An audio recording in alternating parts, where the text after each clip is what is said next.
Everyone, how are you? I hope कि आप सब बहुत अच्छे होंगे। और जैसा कि मैं अपने हर लेक्चर में कहती हूँ कि stay home and stay safe, कि घर पर रहे, सुरक्षित रहे। So I don't want take much of your time, we will start our today's topic thermal power plant. Okay, so firstly I will discuss about what is thermal power plant. तो देखिए, जो thermal शब्द है, ठीक है, thermal जो word है, ये कहाँ से आया है? एक लैटिन वर्ड है। और जहाँ पे भी थर्मल आता है उसका सिंपल सा मीनिंग है कि वो क्या है? Meaning heat. किसकी बात कर रहे हैं? मतलब हम हीट की बात कर रहे हैं, ठीक है।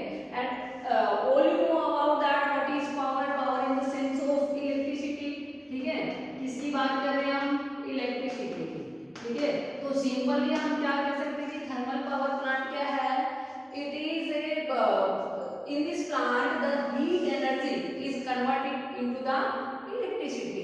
क्लियर है कि थर्मल पावर प्लांट में हम क्या करते हैं? पूरे के पूरे पावर प्लांट में क्या एक मेन फंक्शन होता है कि हीट एनर्जी को किस में कन्वर्ट किया जाता है? इलेक्ट्रिसिटी में। क्लियर है? ठीक है।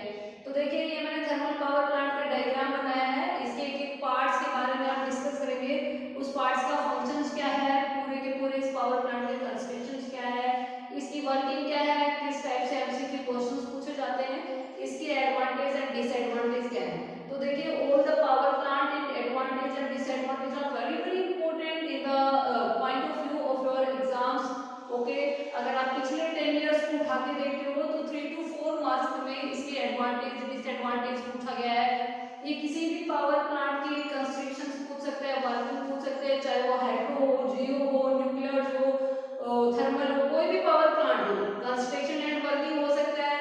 उसमें से कोई एमसीक्यू क्वेश्चंस आ सकते हैं कि एनर्जी कन्वर्जेशन पूछ सकते हैं कि तो बताइए टरबाइन में कौन सा एनर्जी कन्वर्जेशन हो रहा है, जनरेटर में कौन सा हो रहा है, यहाँ पे क्या प्रोड्यूस हो रहा है, ये इसके एडवांटेज एंड डिसएडवांटेज। जब आप पिछला 10 ईयर उठाओगे तो बहुत सारे क्वेश्चंस पूछेंगे, ठीक है। तो इस यूनिट में सबसे ज्यादा इंपॉर्टेंट है पावर प्लांट, उनकी वर्किंग्स एंड उनके एडवांटेज डिसएडवांटेज, एनर्जी कन्वर्जेशन हो गया, किस टाइप का एमसीक्यू क्वेश्चन आता है, ठीक है। अच्छा, अब आप इसके डायग्राम की बात करते हैं तो सबसे पहले मैं यहाँ से स्टार्टिंग करती हूँ कि ये देखिए, हमने जो अपने प्रीवियस लेक्चर्स में बात की थी, क्या बात की थी कि घबराना नहीं है, जितने भी पावर प्लांट है सबके अंदर तीन चीजें बिल्कुल सेम है। क्या? एक तो एनर्जी रिसोर्सेज, कि भाई आपने एनर्जी या जो पावर पावर ली है वो कहाँ से ली, ठीक है। एनर्जी के लिए जो पावर, टरबाइन को रोटेट कराने के लिए जो पावर ली है वो। दूसरा अपना टरबाइन, तीसरा अपना जनरेटर। सब के सब में ये सब कुछ सेम है पावर प्लांट में। डिफरेंस है तो कहाँ पे है? इसमें कि आपने जो एनर्जी रिसोर्सेज लिया है, एनर्जी का जो साधन लिया है वो क्या लिया है? एज ए फ्यूल आपने क्या यूज किया है? तो हम अगर थर्मल पावर प्लांट की बात करें, हमने क्या लिया? कोल लिया। कोल को हमने बर्न किया, स्टीम प्रोड्यूस हुई, स्टीम से टरबाइन रोटेट हुआ, टरबाइन से जनरेटर, और जनरेटर ने क्या प्रोड्यूस कर दी? इलेक्ट्रिसिटी। सो सिंपल, ठीक है। चलिए, अब ये तो बड़ा सिंपल हो गया। हम इसी थोड़ा सा वर्किंग कंस्ट्रक्शन और एक पॉइंट्स के बारे में बात करते हैं। तो सबसे पहले अगर हम बात करें तो ये मेरा क्या है? हमने एज ए फ्यूल क्या लिया? कोल। क्या लिया? कोल। क्लियर है? ठीक है। दूसरा ये मेरा क्या है? फर्नेस। क्या है? फर्नेस। देखिए, फर्नेस को हिंदी में बोलते हैं भट्टी, यानी कि एक टाइप की भट्टी होती है जिसमें हम फ्यूल डालते हैं और कुछ टाइम के बाद जब इस फ्यूल को बर्न करेंगे, या मैं बोलूँ इस कोल को बर्न करेंगे, तो ये कोल से बर्न करने पे क्या प्रोड्यूस होगी? हीट, ठीक है। ये मेरी हीट प्रोड्यूस होगी, ठीक है। अब क्या होता है कि हीट जो प्रोड्यूस हुई है, ठीक है, ये मेरी क्या है? ये मेरी है ट्यूब्स है, छोटी छोटी, ठीक है, स्टील की ट्यूब है। इन ट्यूब्स के अंदर ये वाटर मूव कर रहा है। क्या है? वाटर फ्लो कर रहा है, ठीक है। जैसे ही इस कोल के बर्न करने से हीट प्रोड्यूस हुई, हीट से क्या हुआ? वाटर किस में कन्वर्ट हो गया? वाटर वेपर में। और ज्यादा high temperature steam, high temperature heat create हुई तो वाटर किस में कन्वर्ट हो गया? स्टीम में। ये तो आपने बहुत मतलब 5th 6th में पढ़ा था कि जैसे जैसे हम बॉईल करते हैं, जैसे जैसे हीट प्रोवाइड कर देते हैं तो वाटर किस में कन्वर्ट हो जाता है? स्टीम में। क्लियर है? आप देख लीजिए, ये मेरी क्या हो गई? स्टीम। क्या बन गई? स्टीम। इस स्टीम को मैंने क्या किया? एक पाइप की हेल्प से टरबाइन में पास कर दिया। क्लियर है? ये मेरा क्या है? टरबाइन। क्या है मेरा टरबाइन। टरबाइन को इस तरीके से रिप्रेजेंट करते ड्रॉ करते हैं, ठीक है। अब देखिए ये जो मेरी यहां से इस पाइप के अंदर से जो मेरी स्टीम आई है कैसी है, ये देख लीजिए, हाई प्रेशर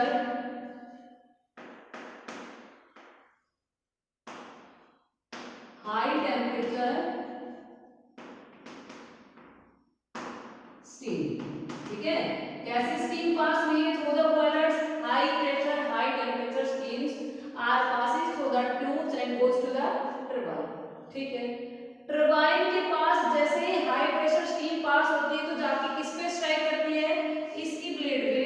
आपको मैंने पिछली बार बताया था पिछले प्रीवियस लेक्चर में कि इस तरीके से मेरा टरबाइन रहता है, ठीक है।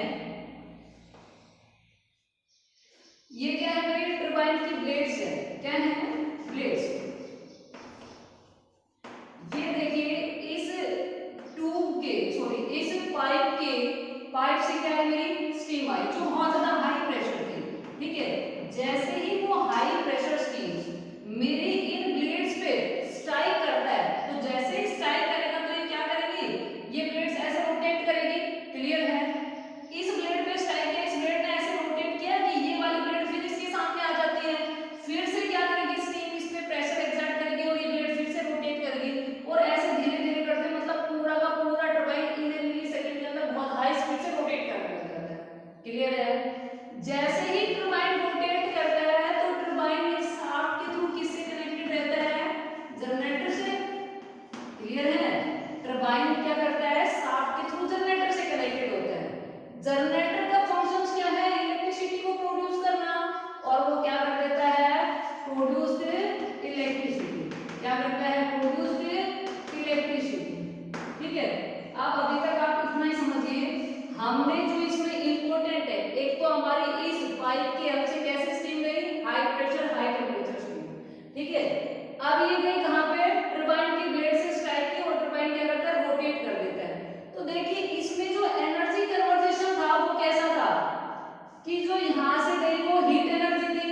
आपने फिजिक्स क्लास में पढ़ा है कि energy can neither be created nor be destroyed but it convert one form to another form, okay.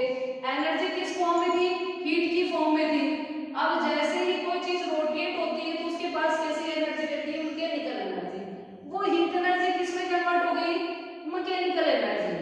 देखिए आपने 6-7 स्टैंडर्ड में पढ़ा होगा, जब भी कोई चीज रेस्ट में होती है उसके अंदर कौन सी एनर्जी रहती है, पोटेंशियल।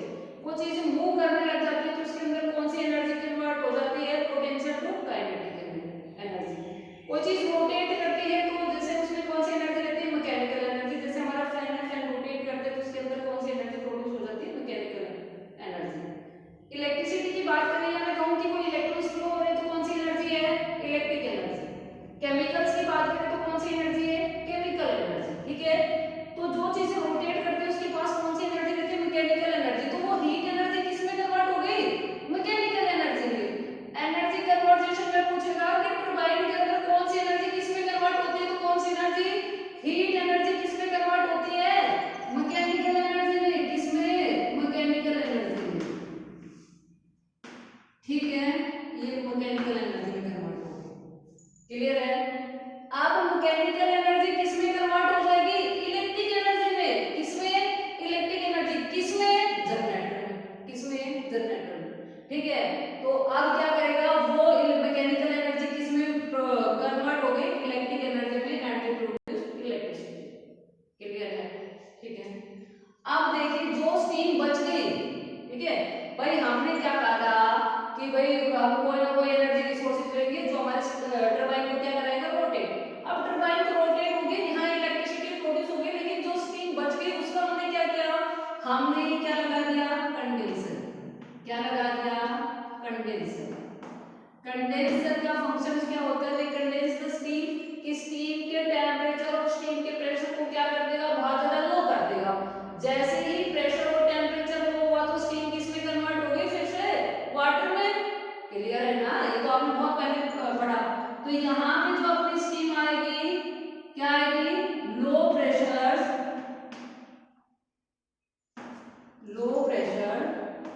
लो टेम्परेचर स्टीम, ठीक है। कैसी स्टीम रहेगी अपनी, low pressure low temperature steam किसमें कन्वर्ट हो गई, वाटर में। किसमें कन्वर्ट हो गई अब स्टीम, अपनी वाटर में। And water are passes through the pump, ठीक है, ये अपना क्या हो गया, पंप। अब पंप क्या कर लेता है, इस पानी को फिर से वाटर किसमें पास करा देते हैं, बॉयलर में, और फिर से हम क्या कर लेते हैं, इसको स्टीम में कन्वर्ट करा देते हैं। क्लियर हो गया। अब देख लीजिए, फिर से एक बार देख लीजिए, हमारा ये फर्नेस है, फर्नेस में हमने एज ए फ्यूल क्या यूज किया है, कोल। देखिए आपको जनरल के लिए बता दूं कि 59% इंडिया के अंदर इलेक्ट्रिसिटी किससे प्रोड्यूस की जाती है, कोल से। किससे, कोल से। 9% किससे यूज की जाती है, किससे प्रोड्यूस की जाती है, नेचुरल गैस। किससे, नेचुरल गैस से। यानी कि मानिए तो 68%, ये मैं मानूंगी about 70% electricity are produced by the fossil fuel. किससे प्रोड्यूस की जाती है, फॉसिल फ्यूल। और फॉसिल फ्यूल में क्या क्या आता है, कोल हो गया, पेट्रोलियम हो गया, नेचुरल गैस हो गया, ठीक है। थर्मल पावर प्लांट में एज ए फ्यूल हम क्या यूज कर रहे हैं, कोल। कोल क्योंकि काफी चीपेस्ट होता है, आप वैसे आप कोल की जगह पेट्रोलियम भी यूज कर सकते हो, लेकिन वो काफी कॉस्टली पड़ेगा आपको, ठीक है। हमने फर्नेस में कोल लिया, कोल जैसे ही बर्न होता है वो हीट प्रोड्यूस करता है। जैसे ही हीट प्रोड्यूस करेगा तो इन ट्यूब में जो वाटर फ्लो हो रहा है, water will converted into the steam and steam passes through the pipe and goes to the turbine and they rotate the turbine blades or turbine, ठीक है। क्या करेगी स्टीम, अपनी टरबाइन ब्लेड्स को रोटेट करा देगी, ठीक है। अब देखिए एक नंबर में पूछ सकते हैं कि डिफाइन टरबाइन या व्हाट इज द टरबाइन, तो हम क्या बोलेंगे कि turbine is a device or a machine which is used to convert heat energy into mechanical energy, कि ये एक ऐसा डिवाइस और एक ऐसी मशीन है जो हीट एनर्जी को किसमें कन्वर्ट कर देती है, मैकेनिकल एनर्जी। क्लियर है, बड़ा इंपॉर्टेंट है, ठीक है। एनर्जी कन्वर्जेशन भी पूछ सकते हैं। उसके बाद शाफ्ट, और शाफ्ट के बाद क्या अपना जनरेटर। अब what is the function of generator or what is the function of dynamometer, इस तरीके से क्वेश्चन आ सकते हैं कि डायनामोमीटर क्या होता है और जनरेटर क्या होता है, तो दोनों का फंक्शन सेम ही होता है, इतना ज्यादा मतलब सोचने की बात नहीं है। Generator produce the electricity and generator is a device or machine which is used to produce the electricity. किसमें यूज किया जाता है, इलेक्ट्रिसिटी को प्रोड्यूस करने के लिए जनरेटर का यूज किया जाता है, ठीक है। And finally the electricity is distributed to the substations through the transformer. Clear है, इलेक्ट्रिसिटी को कहां पास करा दिया जाता है, सबस्टेशंस में, किसकी हेल्प से, ट्रांसफार्मर की हेल्प से। क्लियर है। And finally the left steams are goes to the condenser and condenser condense the steams and converted into the waters. The water shucked through the pump and goes to the boilers and finally इसका फिर से heat में convert कर दिया जाता है। ये हो गई इसकी वर्किंग, कंस्ट्रक्शन हो गया। कोई भी डाउट है बताइए, तो आप मेरे को बता सकते हो बाय मैसेज, ठीक है। ये अपना क्लियर हो गया। अब देखिए जो इम्पोर्टेंट है इसके और क्या क्या है कि इसके एडवांटेज और डिसएडवांटेज इम्पोर्टेंट है। एडवांटेज और डिसएडवांटेज,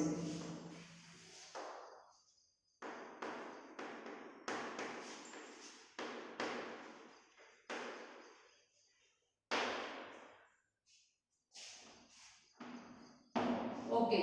अब आपने इस पूरे के पूरे को पढ़ा है, बताइए इसका क्या एडवांटेज है। सबसे पहले बताइए आप इसका एडवांटेज क्या हो सकता है। इसकी जो इनिशियल कॉस्ट है, इसकी थर्मल पावर प्लांट की जो इनिशियल कॉस्ट है are very less is compare to the other generating stations. क्या बोला है कि initial cost are very low, या मैं बोलूं are low as compared to other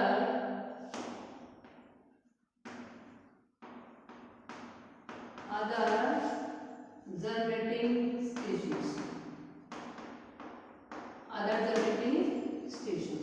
clear है कि इसकी जो इनिशियल कॉस्ट है वो दूसरे पावर प्लांट के कंपैरिजन में काफी कम है, ठीक है। सेकंड क्या बोलेंगे इसकी फ्यूल एज ए कोल, या मैं बोलूं कि कोल आर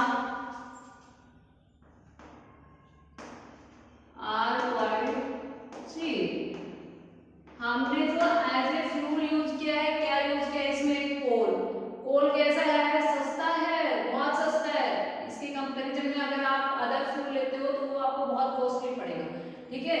तो कोल आर क्वाइट चीप, या हम बोल सकते हैं fuel as quite very cheap, ठीक है, कि फ्यूल बहुत सस्ता है। तीसरा हम क्या बोलेंगे, installed at any place, installed at any place the coal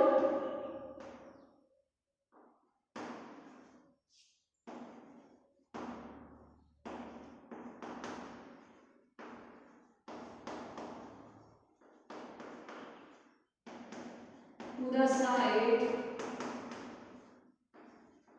by the road और रेल, ठीक है। क्या बोला है हमने कि देखिए जो हमारा, इसको कहीं पे भी आप इंस्टॉल कर सकते हो, कहीं पे भी लगा सकते हो। क्यों? क्योंकि एज ए फ्यूल हमने क्या यूज किया है, कोल, और कोल को हम ट्रांसपोर्ट करा सकते हैं, बाय द रेल करा सकते हैं, ट्रक या किसी के भी थ्रू हम पास करा सकते हैं, ठीक है।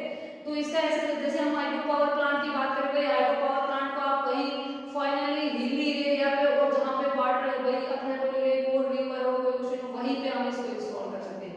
जबकि थर्मल पावर प्लांट को तो हम कहीं पे भी इंस्टॉल कर सकते हैं, क्योंकि इसमें फ्यूल का जो ट्रांसपोर्ट आता है, भाई कोल को ट्रांसपोर्ट कराने की प्रॉब्लम आती है, तो वो तो आप रेल से करा सकते हो, किसी रोड से करा सकते हो, किसी से भी करा सकते हो। तो ये आपने तीन क्या है इसके एडवांटेज, ठीक है। सबसे पहला कि इसकी initial cost are very low as compared to the other generating stations. Secondly हमने बात की है कि the fuel is quite very cheap. Thirdly, installed at any place because the coal are transported at the site या on the site by the rail or the road, ठीक है। अब disadvantage की बात करिए तो it is pollutions,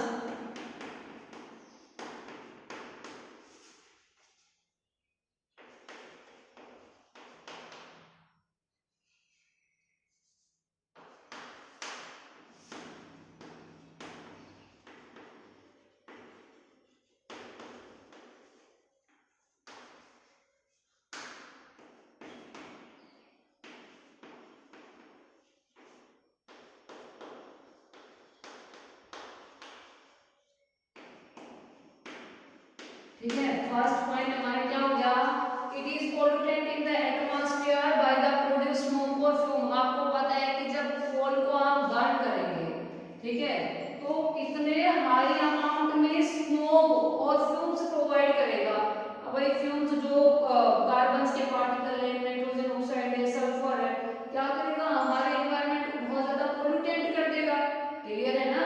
तो ये जो है हमारे एनवायरनमेंट को बहुत ज्यादा पोल्यूटेंट कर देती है, जबकि हम हाइड्रो पावर प्लांट की बात करें तो उनसे कोई पोल्यूशन नहीं होता, ठीक है। तो ये बहुत ज्यादा पोल्यूटेंट होता है। सेकेंडली हम बात करें तो क्या करेंगे, हायर मेंटेनेंस कॉस्ट, कैसी है,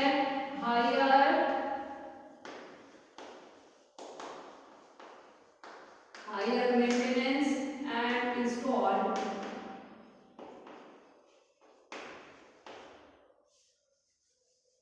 एंड ऑपरेटिंग कर लेना, ऑपरेटिंग कॉस्ट, ठीक है।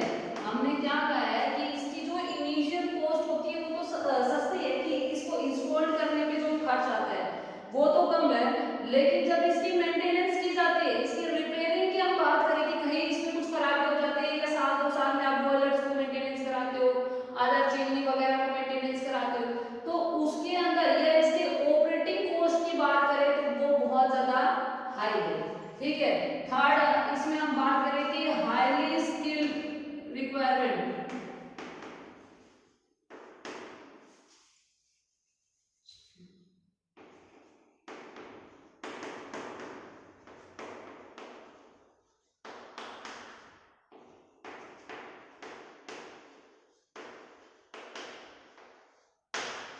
कि स्किल्ड पीपल आर रिक्वायर्ड। ऐसा नहीं है कि कोई भी आके इसको ऑपरेट कर देगा, इसके लिए हमें हाईली क्वालिफाइड या हाईली स्किल्ड वर्कर चाहिए। आपने पढ़ा होगा ना कि बोलते हैं कि थर्मल पावर प्लांट में ये इंजीनियर काम करते हैं जिन्होंने थर्मल पावर प्लांट के अंदर स्टडी की है, ठीक है।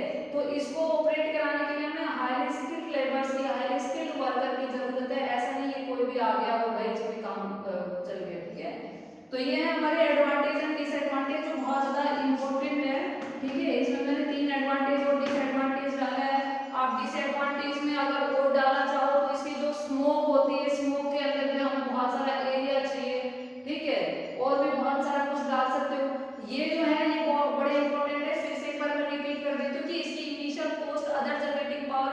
टेम्परेचर में काफी लो होती है।